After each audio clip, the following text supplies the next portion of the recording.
بسم اللہ الرحمن الرحیم۔ قرآن میں اللہ پاک فرماتے ہیں کہ اس کو سمجھ کر پڑھو، اس لیے آپ کی پیش خدمت ہے صرف اردو ترجمہ۔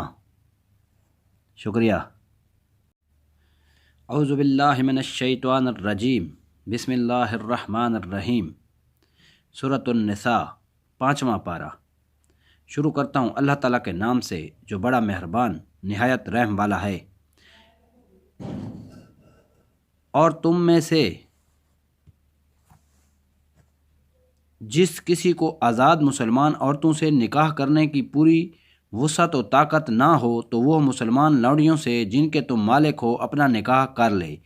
اللہ تمہارے اعمال کو بخوبی جاننے والا ہے۔ تم سب آپس میں ایک ہی تو ہو، اس لیے ان کے مالکوں کی اجازت سے ان سے نکاح کر لو، اور باقاعدہ اور قاعدے کے مطابق ان کے مہر ان کو دو۔ وہ پاک دامن ہوں، نہ کہ اعلانیہ بدکاری کرنے والیاں، نہ خفیہ آشنائی کرنے والیاں۔ پس جب یہ لونڈیاں نکاح میں آ جائیں، پھر اگر وہ بے حیائی کا کام کریں تو انہیں آدھی سزا ہے اس سزا سے جو آزاد عورتوں کی ہے۔ کنیزوں سے نکاح کا یہ حکم تم میں سے ان لوگوں کے لیے ہے جنہیں گناہ اور تکلیف کا اندیشہ ہو، اور تمہارا ضبط کرنا بہت بہتر ہے، اور اللہ تعالیٰ بڑا بخشنے والا اور بڑی رحمت والا ہے۔ اللہ تعالیٰ چاہتا ہے کہ تمہارے واسطے خوب کھول کر بیان کرے اور تمہیں تم سے پہلے کے نیک لوگوں کی راہ پر چلائے اور تمہاری توبہ قبول کرے، اور اللہ تعالیٰ جاننے والا حکمت والا ہے۔ اور اللہ چاہتا ہے کہ تمہاری توبہ قبول کرے، اور جو لوگ خواہشات کے پیرو ہیں وہ چاہتے ہیں کہ تم اس سے بہت دور ہٹ جاؤ۔ اللہ چاہتا ہے کہ تم سے تخفیف کر دے، کیونکہ انسان کمزور پیدا کیا گیا ہے۔ اے ایمان والو، اپنے آپس کے مال ناجائز طریقہ سے مت کھاؤ، مگر یہ کہ خرید و فروخت تمہارے آپس کی رضامندی سے ہو، اور اپنے آپ کو قتل نہ کرو، یقیناً اللہ تعالیٰ تم پر نہایت مہربان ہے۔ اور جو شخص یہ نافرمانیاں سرکشی اور ظلم سے کرے گا تو عنقریب ہم اس کو آگ میں داخل کریں گے، اور یہ اللہ پر آسان ہے۔ اگر تم ان بڑے گناہوں سے بچتے رہو گے جن سے تم کو منع کیا جاتا ہے تو ہم تمہارے چھوٹے گناہ دور کر دیں گے اور عزت و آبرو کی جگہ داخل کریں گے۔ اور اس چیز کی آرزو نہ کرو جس کے باعث اللہ تعالیٰ نے تم میں سے بعض کو بعض پر بزرگی دی ہے۔ مردوں کا اس میں سے حصہ ہے جو انہوں نے کمایا، اور عورتوں کے لیے اس میں سے حصہ ہے جو انہوں نے کمایا، اور اللہ تعالیٰ سے اس کا فضل مانگو، یقیناً اللہ ہر چیز کا جاننے والا ہے۔ ماں باپ یا قرابت دار جو چھوڑ مریں، اس کے وارث ہم نے ہر شخص کے مقرر کر دیے ہیں، اور جن سے تم نے اپنے ہاتھوں معاہدہ کیا ہے انہیں ان کا حصہ دو، یقیناً حقیقتاً اللہ تعالیٰ ہر چیز پر حاضر ہے۔ مرد عورتوں پر حاکم ہیں اس وجہ سے کہ اللہ تعالیٰ نے ایک کو دوسرے پر فضیلت دی ہے، اور اس وجہ سے کہ مردوں نے اپنے مال خرچ کیے ہیں۔ پس نیک فرما بردار عورتیں خاوند کی عدم موجودگی میں بحفاظت الہی نگہداشت رکھنے والیاں ہیں، اور جن عورتوں کی نافرمانی اور بد دماغی کا تمہیں خوف ہو انہیں نصیحت کرو، اور انہیں الگ بستروں پر چھوڑ دو، اور انہیں مار کی سزا دو۔ پھر اگر وہ تابعداری کریں تو ان پر کوئی راستہ تلاش نہ کرو، بے شک اللہ تعالیٰ بڑی بلندی اور بڑائی والا ہے۔ اگر تمہیں میاں بیوی کے درمیان آپس کی ان بن کا خوف ہو تو ایک منصف مرد والوں میں سے اور ایک عورت کے گھر والوں میں سے مقرر کرو۔ اگر یہ دونوں صلح کرانا چاہیں گے تو اللہ دونوں میں ملاپ کرا دے گا، یقیناً اللہ تعالیٰ پورے علم والا پوری خبر والا ہے۔ اور اللہ تعالیٰ کی عبادت کرو اور اس کے ساتھ کسی کو شریک نہ کرو، اور ماں باپ کے ساتھ سلوک و احسان کرو، اور رشتہ داروں سے اور یتیموں سے اور مسکینوں سے اور قرابت دار ہمسایہ سے اور اجنبی ہمسایہ سے اور پہلو کے ساتھی سے اور راہ کے مسافر سے اور ان سے جن کے مالک تمہارے ہاتھ ہیں، غلام کنیز، یقیناً اللہ تعالیٰ تکبر کرنے والوں اور شیخی خوروں کو پسند نہیں فرماتا۔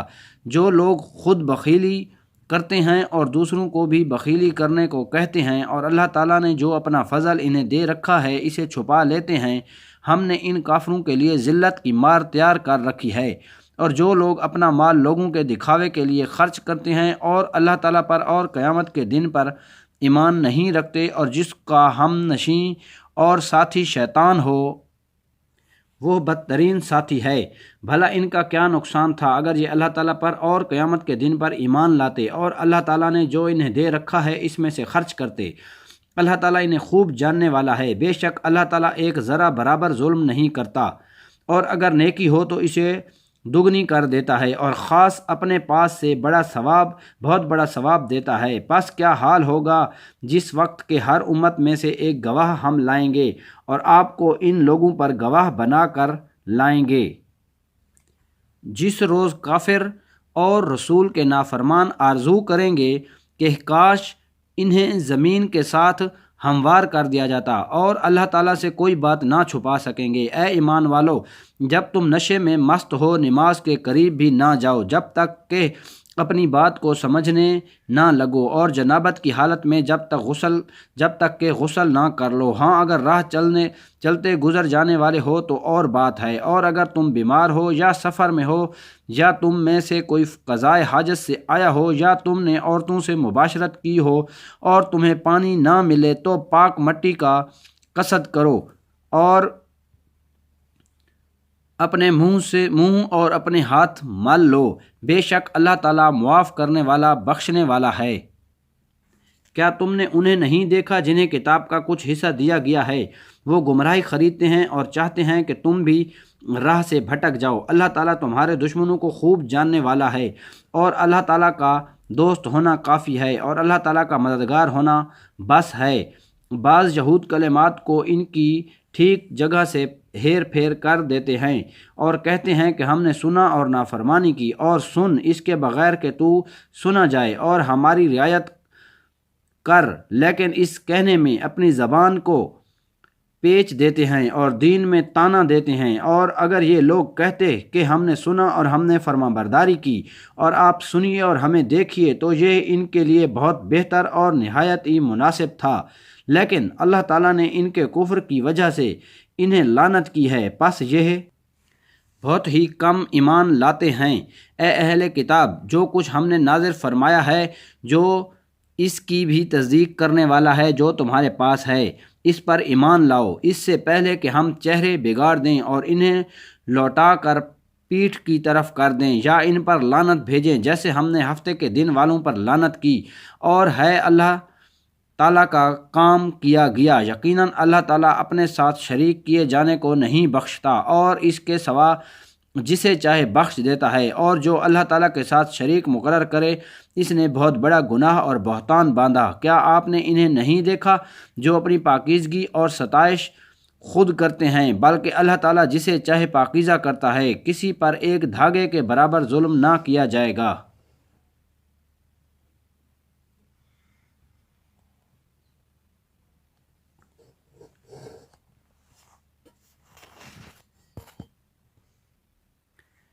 دیکھو یہ لوگ اللہ تعالیٰ پر کس طرح جھوٹ باندھتے ہیں، اور یہ حرکت صریح گناہ ہونے کے لیے کافی ہے۔ کیا آپ نے انہیں نہیں دیکھا جنہیں کتاب کا کچھ حصہ ملا، جو بت کا اور باطل معبود کا اعتقاد رکھتے ہیں اور کافروں کے حق میں کہتے ہیں کہ یہ لوگ ایمان والوں سے زیادہ راہ راست پر ہیں؟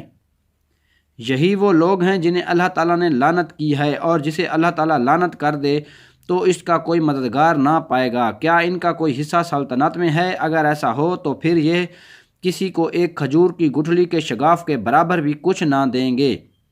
یا یہ لوگوں سے حسد کرتے ہیں اس پر جو اللہ تعالیٰ نے اپنے فضل سے انہیں دیا ہے۔ پس ہم نے تو آل ابراہیم کو کتاب اور حکمت بھی دی ہے اور بڑی سلطنت بھی عطا فرمائی ہے، پھر ان میں سے بعض نے تو اس کتاب کو مانا اور بعض اس سے رک گئے، اور جہنم کا جلانا کافی ہے۔ جن لوگوں نے ہماری آیتوں سے کفر کیا انہیں ہم یقیناً آگ میں ڈال دیں گے، جب ان کی کھالیں پک جائیں گی ہم ان کے سوا اور کھالیں بدل دیں گے تاکہ وہ عذاب چکھتے رہیں۔ یقیناً اللہ تعالیٰ غالب حکمت والا ہے۔ اور جو لوگ ایمان لائے اور شائستہ اعمال کیے ہم عن قریب انہیں ان جنتوں میں لے جائیں گے جن کے نیچے نہریں بہہ رہی ہیں، جن میں وہ ہمیشہ ہمیشہ رہیں گے۔ ان کے لیے وہاں صاف ستھری بیویاں ہوں گی اور ہم انہیں گھنی چھاؤں اور پوری راحت میں لے جائیں گے۔